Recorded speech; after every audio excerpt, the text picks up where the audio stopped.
রাতেও শান্ত হয়নি ঢাকা বিশ্ববিদ্যালয়ের পরিস্থিতি। গুলি ছোড়ার অভিযোগ শিক্ষার্থীদের। ঢাকা বিশ্ববিদ্যালয়ে কোটা সংস্কারের দাবিতে শিক্ষার্থীদের আন্দোলনে ছাত্রলীগের হামলা জের ধরে দিনভর চলা উত্তেজনা এখনও থামেনি।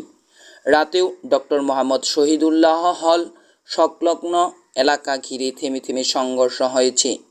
এছাড়াও সংঘর্ষ হয় ঢাকা মেডিকেল কলেজ এবং শেখ হাসিনা জাতীয় বার্ন প্লাস্টিক সার্জারি ইনস্টিটিউট এলাকায়। রাতেও ছাত্রলীগের নেতাকর্মীরা শহীদুল্লাহ হলের বাইরে অবস্থান নিয়েছিলেন। হলের ভেতরে কোটা আন্দোলনের সমর্থনে থাকা শিক্ষার্থীরা অবস্থান নিয়েছিলেন। দুই পক্ষকেই প্রতিপক্ষকে লক্ষ্য করে ইটপাটকেল নিক্ষেপ করতে দেখা গেছে। সন্ধ্যার দিকে সেখানে বিস্ফোরণের শব্দ পাওয়া গেছে। শিক্ষার্থীদের অভিযোগ, তাদের লক্ষ্য করে গুলি ছোড়া হয়েছে, ককটেলও নিক্ষেপ করা হয়েছে। ঘটনাস্থলে গুলির খোসা দেখতে পেয়েছেন বিবিসির সংবাদদাতা আবুল কালাম আজাদ। ঢাকা বিশ্ববিদ্যালয়ের প্রাক্টর এম মকসুদুর রহমান হল প্রভোস্ট ও অন্যান্য শিক্ষকদের সাথে নিয়ে পরিস্থিতি শান্ত করার চেষ্টা করেন। পরবর্তীতে সেখান থেকে ছাত্রলীগের নেতাকর্মীরা সরে গেলে মিছিল নিয়ে শহীদ মিনারের দিকে যাওয়ার চেষ্টা করে আন্দোলনকারীরা, কিন্তু পুলিশ নিরাপত্তার স্বার্থে তাদের সেখানে যেতে দেয়নি। পরে কার্জন হলের সামনে ব্রিফিং করেন শিক্ষার্থীরা। বৈষম্য বিরোধী ছাত্র আন্দোলনের অন্যতম সমন্বয়ক নাহিদ ইসলাম মঙ্গলবার সারা দেশের সব শিক্ষা প্রতিষ্ঠানে বিক্ষোভ কর্মসূচির ঘোষণা করেন।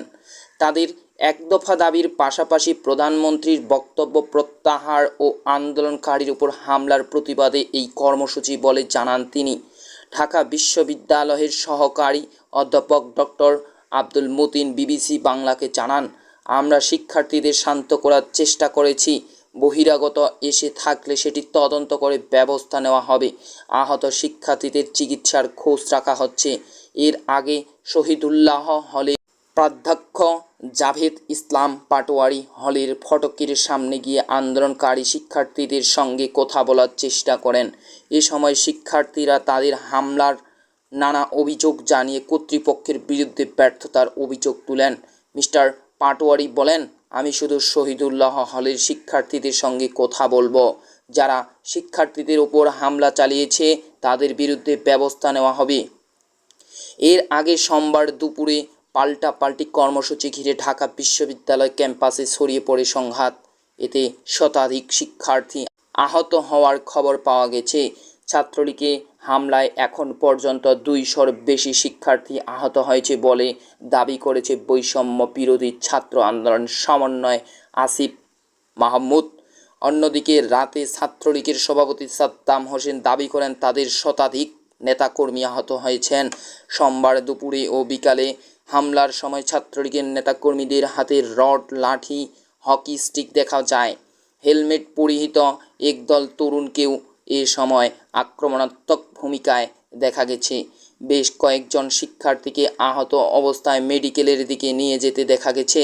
উত্তেজনা চলাকালেই ছাত্রলীগের সাধারণ সম্পাদক আলী ওয়াসিফ উনান গণমাধ্যমে বলেন, রাজাকার স্লোগান দিয়ে ঢাকা বিশ্ববিদ্যালয়কে কলঙ্কিত করা হয়েছে।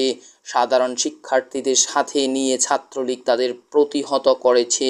এ সময় ঢাকা বিশ্ববিদ্যালয় ছাত্রলীগের সাধারণ সম্পাদক তানভীর হাসান সৈকত বহিরাগতদের কর্তৃক হলে হামলা ও ভাঙচুরের অভিযোগ করেন। আন্দোলনকারীরা সরে পড়ার পর ঢাকা বিশ্ববিদ্যালয় এলাকায় রড, লাঠি নিয়ে মিছিল করতে দেখা যায় ছাত্রলীগ নেতাকর্মীদের। এর আগে সোমবার দুপুর ঢাকা বিশ্ববিদ্যালয়ে ঢাবি রাজু ভাস্করের সামনে বিক্ষোভ করে শিক্ষার্থীরা। আন্দোলনরত শিক্ষার্থীরা বলেছেন, আন্দোলনকারীদের উদ্দেশ্য করে প্রধানমন্ত্রী শেখ হাসিনার দেওয়া বক্তব্য অপমানজনক। এই বক্তব্য আন্দোলনরত সাধারণ শিক্ষার্থীদের ক্ষুব্ধ করেছে।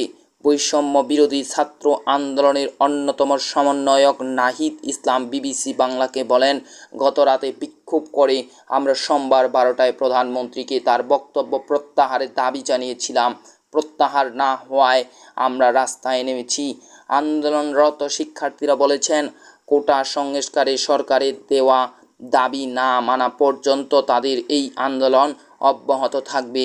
ঢাকা বিশ্ববিদ্যালয় এলাকা থেকে বিবিসির সংবাদদাতা জানান, দুপুর 12টা থেকেই ঢাকা বিশ্ববিদ্যালয় সহ বিভিন্ন এলাকা থেকে শিক্ষার্থীরা রাজু ভাস্করের সামনে জড়ো হতে থাকে।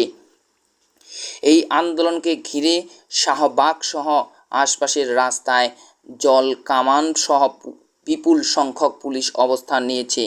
উত্তেজনার শুরু যেভাবে পূর্ব ঘোষিত কর্মসূচি অনুযায়ী কোটা সংস্কার আন্দোলনের শিক্ষার্থীরা বেলা 12টা থেকে ঢাকা বিশ্ববিদ্যালয় রাজু ভাস্কর সামনে জড়ো হতে থাকে।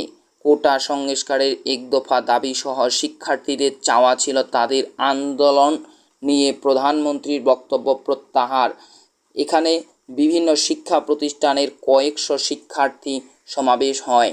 Dhaka medical college, Eden college, Badrunnesa college, Dhaka nursing institute, Dhaka বিশ্ববিদ্যালয়ের বিভিন্ন হল থেকে শিক্ষার্থীরা কোটা সংস্কারের ব্যানার নিয়ে রাজু ভাস্করের সামনে জড়ো হয়। প্রায় 2 ঘন্টা রাজু ভাস্কর্যের সামনে সমাবেশের পর আন্দোলনকারী শিক্ষার্থীদের একাংশ দুপুরে প্রায় 2:15টার দিকে ছেলেদের হলের দিকে অগ্রসর হয়। বিভিন্ন হলে শিক্ষার্থীদের আন্দোলন যেতে বাধা দেওয়া ও আটকে রাখার খবর পেয়ে তারা সেখানে অগ্রসর হয়। কবি জসিমউদ্দিন হল, বিজয় 71 হল, বঙ্গবন্ধু শেখ মুজিবুর রহমান হল সহ বেশ কয়েকটি ছেলেদের হল এখানে রয়েছে। হলগুলোর সামনে পৌঁছে আন্দোলনকারী শিক্ষার্থীরা বিভিন্ন স্লোগান দিতে থাকে। বেলা 3টায় রাজু ভাস্কর্যের সামনে ছাত্রলীগের পূর্ব নির্ধারিত কর্মসূচি ছিল। এক পর্যায়ে দুপুর 2:45টার দিকে আন্দোলনকারী শিক্ষার্থীদের লক্ষ্য করে ইট পাটকেল ছুড়তে শুরু করে ছাত্রলীগের নেতাকর্মীরা। তখন হলগুলোর সামনে থেকে পিছিয়ে মল চত্বরে জমায়েত হয় আন্দোলনকারী শিক্ষার্থীরা। এখানে শিক্ষার্থীরা বিভিন্ন গাছের ডাল ভেঙে হাতে নেয়। এখানে এসে তারা ছাত্রলীগের নেতাকর্মীদের লক্ষ্য করে পাল্টা ইট পাটকেল ছুড়তে থাকে। এ সময় বেশ কয়েকজন আন্দোলনকারী শিক্ষার্থী আহত হয়। শিক্ষার্থীদের ছত্রভঙ্গ হয়ে বিভিন্ন দিকে ছুটতে দেখা যায়। আন্দোলনকারীরা উপাচার্যের বাসভবনের সামনে অবস্থান নেয়। 3:15টায় রাজু ভাস্কর্যের সামনে থাকা বাকি শিক্ষার্থীরা উপাচার্যের বাসভবনের সামনে আসে। এক পর্যায়ে ছাত্রলীগের নেতাকর্মীরা মল চত্বর থেকে উপাচার্যের বাসভবনের সামনে আন্দোলনকারীদের উপর হামলা করে। তাদের সাথে বহিরাগত অনেকেই দেখা যায়। এ সময় তাদের হাতে লাঠি, রড দেখা যায়। এক পর্যায়ে ছাত্রলীগের ধাওয়ার পর আন্দোলনকারী শিক্ষার্থী নীলক্ষেতের দিকে দৌড়াতে শুরু করে। এখানে বিশ্ববিদ্যালয়ে প্রবেশের পথে ব্যাপক সংখ্যক পুলিশ মোতায়েন ছিল। শিক্ষার্থীরা বের হওয়ার সময় পুলিশকে কটাক্ষ করে মন্তব্য করতে থাকে। অনেক আহত শিক্ষার্থীকে রিকশায় করে হাসপাতালে নিতে দেখা গেছে।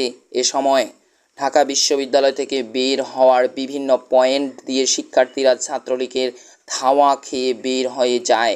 আবার অনেক শিক্ষার্থী প্রশাসনিক ভবন, কলা ভবন, লেকচার থিয়েটার সহ বিভিন্ন জায়গায় আটকে পড়ে। প্রায় ঘণ্টাব্যাপী চলে সংঘাত। ফুলার রোডে বেশ কিছু নারী শিক্ষার্থীদের নিজেদের হলের দিকে যেতে দেখা যায়। এ সময় বিশ্ববিদ্যালয়ের একজন শিক্ষক তাদের নিরাপত্তা বিবেচনায় ক্যাম্পাসে ঢুকতে নিষেধ করলে তারা ব্রিটিশ কাউন্সিলের সামনে অবস্থান নেন। এদিকে শিক্ষার্থীদের দাবি, আহত শিক্ষার্থীদের সংখ্যা প্রায় 200। ঢাকা মেডিকেল কলেজ হাসপাতালে জরুরি বিভাগে আহত শিক্ষার্থীদের নেওয়া হয়েছে। সংঘর্ষের আগে আন্দোলনের অন্যতম সমন্বয়ক নাহিদ বিবিসি বাংলাকে বলেন, শিক্ষার্থীরা শুরু থেকে অহিংস আন্দোলন করে আসছে। এখন শান্তিপূর্ণ আন্দোলন সহিংসভাবে দমানোর চেষ্টা করে উদ্ধত্ত পরিস্থিতির দায় সরকারকে নিতে হবে।